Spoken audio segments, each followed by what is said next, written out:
You've probably been there before. You meet someone, you feel a connection, the spark is there. But as soon as you get close, they start pulling away. Suddenly, their text replies take hours, their energy shifts, and you're left wondering, did I do something wrong? Should I fight for this? Here's the truth: chasing the avoidant is the fastest way to lose yourself. It doesn't bring them closer, it only pushes them further, and crying over why they're not choosing you wastes the most important thing you have: your time, your energy, your dignity. So what do you do instead? You shift the focus back to you. You stop trying to win over someone who isn't ready, and you start creating a life that pulls the right people toward you. The right person doesn't make you beg for connection. They meet you where you are. If someone avoids intimacy, let them. That's their journey. Yours is to show up fully, love deeply, and give your energy only where it's matched. The most magnetic thing you can do is live a life so fulfilling, so rich, so joyful, that whether they stay or go doesn't shake your foundation. Don't chase. Don't cry. Do this instead. Stand tall, protect your heart, and choose yourself every time. Because when you choose you, you attract someone who chooses you too. When someone begins to pull away, our natural instinct is to move closer. It's human. We feel the gap and we want to close it. We think, well, if I just call one more time, if I just explain how I feel, if I just show them how much I care, then they'll come back. But the problem is that chasing doesn't close the gap, it widens it. Every time you run after someone who is pulling away, you reinforce their behavior. You're teaching them, often unconsciously, that they can withdraw, and you will compensate for the distance by doing all the work. This creates an unbalanced dynamic where one person becomes the pursuer and the other the runner. It feels intoxicating at first, but very quickly it becomes exhausting and disempowering. The avoidant person is not pulling back because you didn't try hard enough. They're pulling back because closeness activates their fears, their defenses, or their patterns. And the more you chase, the more those fears get confirmed.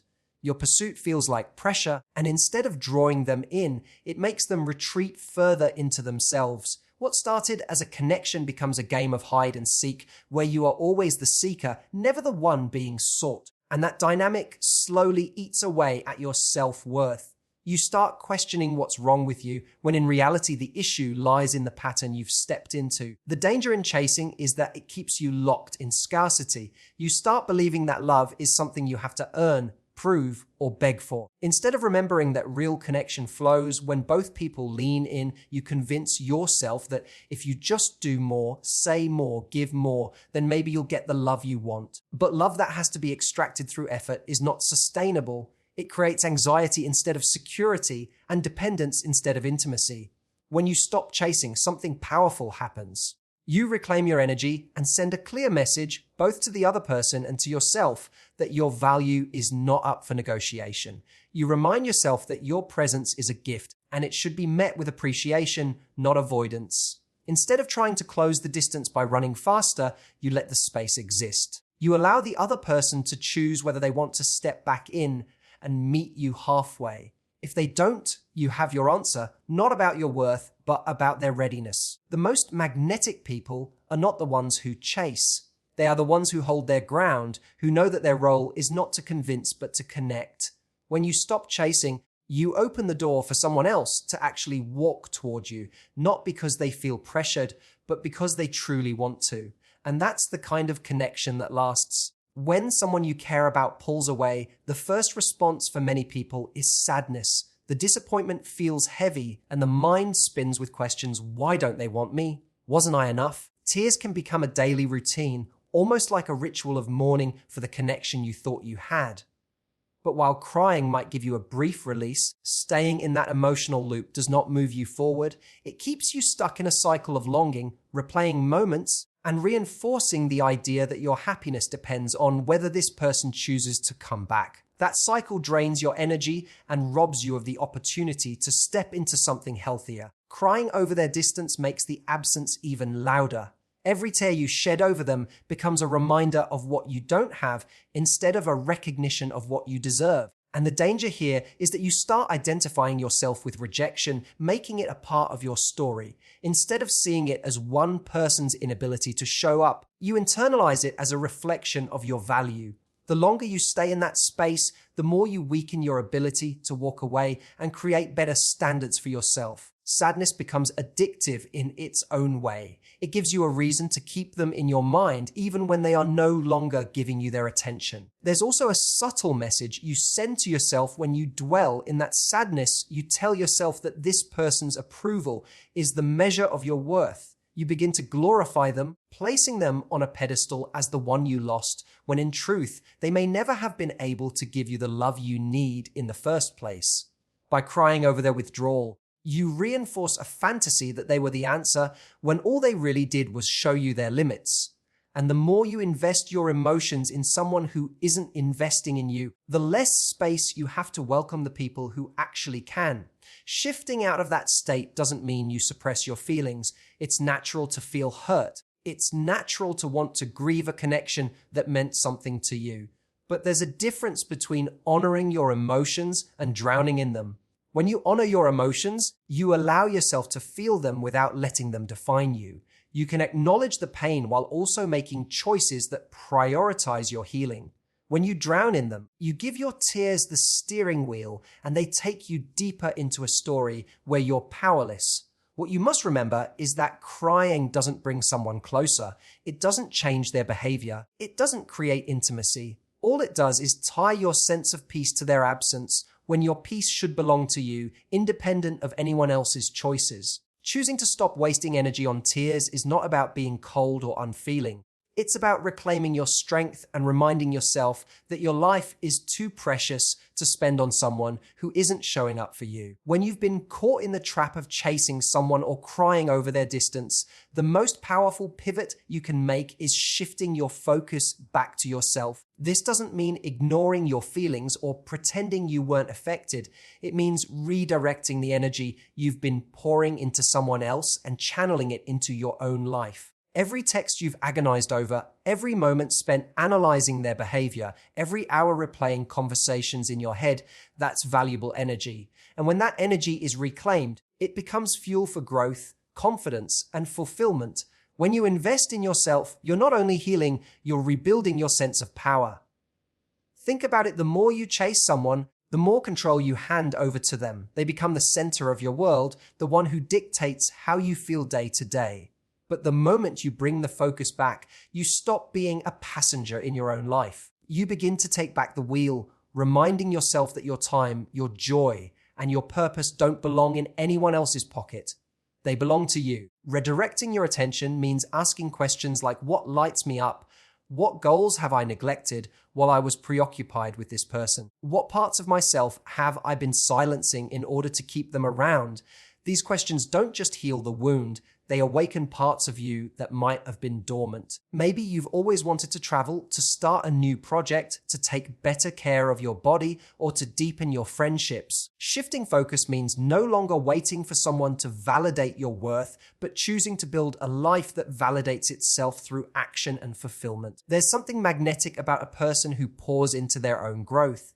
People who focus on themselves glow differently. They carry an energy that says, I know my value, and I don't need anyone else to complete me. That energy isn't only attractive to others, it's empowering to live inside of. When you stop giving all of your power away to someone who won't step up, you start discovering how rich your own life can be. You stop needing someone to bring you joy because you've built joy into your daily existence. Focusing on yourself is not selfish, it's essential. Too often, people think that prioritizing themselves means shutting others out. In reality, it's the opposite.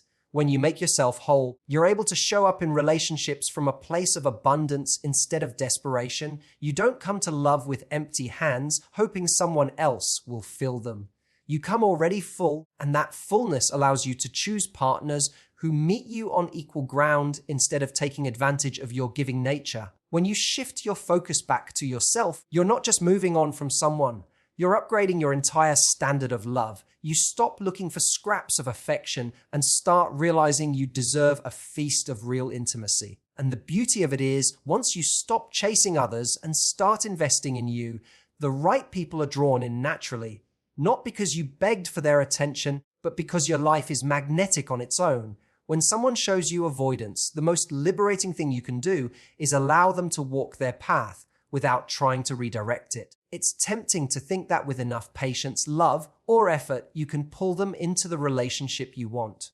But the truth is, avoidant behavior is often rooted in patterns that run much deeper than anything you can fix from the outside. Their distance may come from past wounds, fear of vulnerability, or an inability to sustain emotional closeness. None of that is within your control. The more you try to manage their reactions, the more you abandon yourself in the process. Letting them walk their path doesn't mean you stop caring. It means you stop carrying what isn't yours to carry. You can care about someone and still recognize that their readiness for connection is not aligned with yours. You can value the moments you shared while also accepting that they are not prepared to give what you need. When you hold on to someone who resists intimacy, you end up negotiating away your own needs just to keep them around. And every time you settle for less than what you deserve, you reinforce the message to yourself that your needs are too much. That is not love. It's self-abandonment. Allowing an avoidant person to walk their path is an act of respect,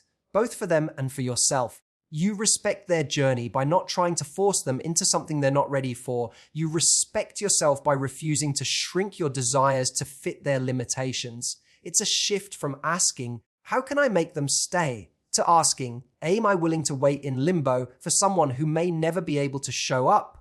That shift puts the power back in your hands. Instead of clinging to uncertainty, you create space for someone who is capable of meeting you where you are. This doesn't mean you have to demonize the avoidant person or label them as bad. Many of them are not malicious. They're simply stuck in patterns they haven't learned to break. But the fact that their avoidance isn't personal doesn't mean you should accept it.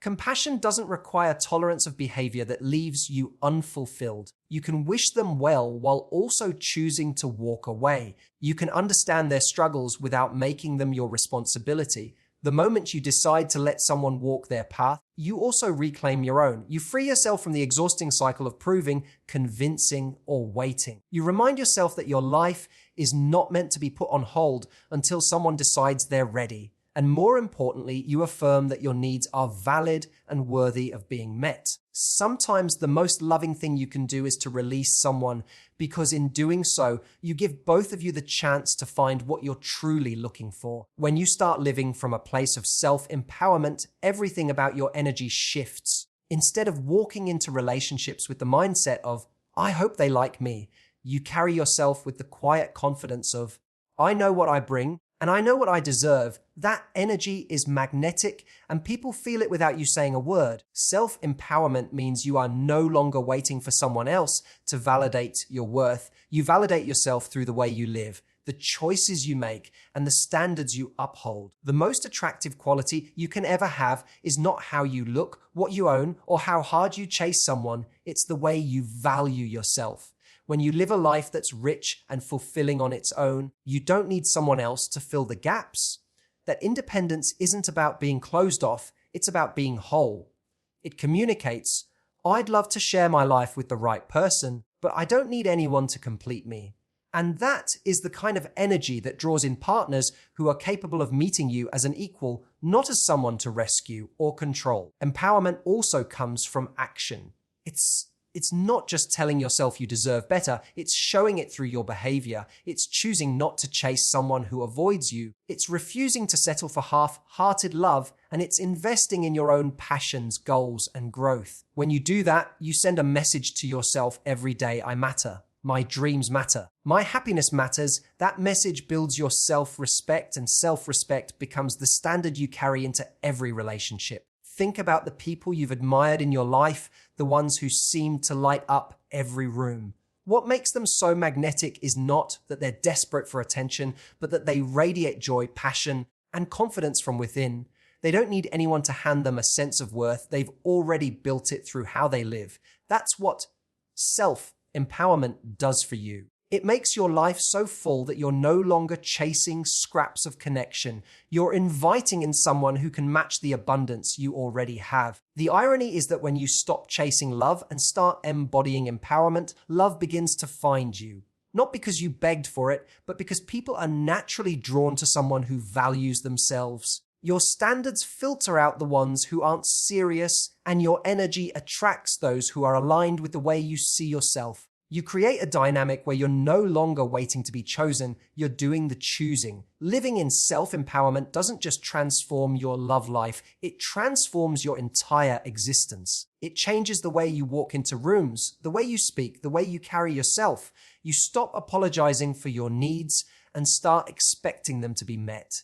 And when that becomes your new normal, you'll never again accept a relationship that makes you question your worth. Instead, you'll only welcome the kind of love that recognizes it. So here's what I want you to take away. You don't need to chase the avoidant, and you don't need to waste your tears on someone who isn't choosing you. What you do need is to choose yourself, to redirect your focus, to respect your own needs, and to build a life that feels so full that anyone who enters it has to rise to your level just to keep up. The moment you stop trying to convince the wrong person, you create space for the right one. And the right one won't make you beg for connection. They'll show up, stay present, and meet you where you are. Thank you for giving me your time, your attention, and your open heart today. I hope you leave with a little more strength, a little more clarity, and a lot more faith in your own value.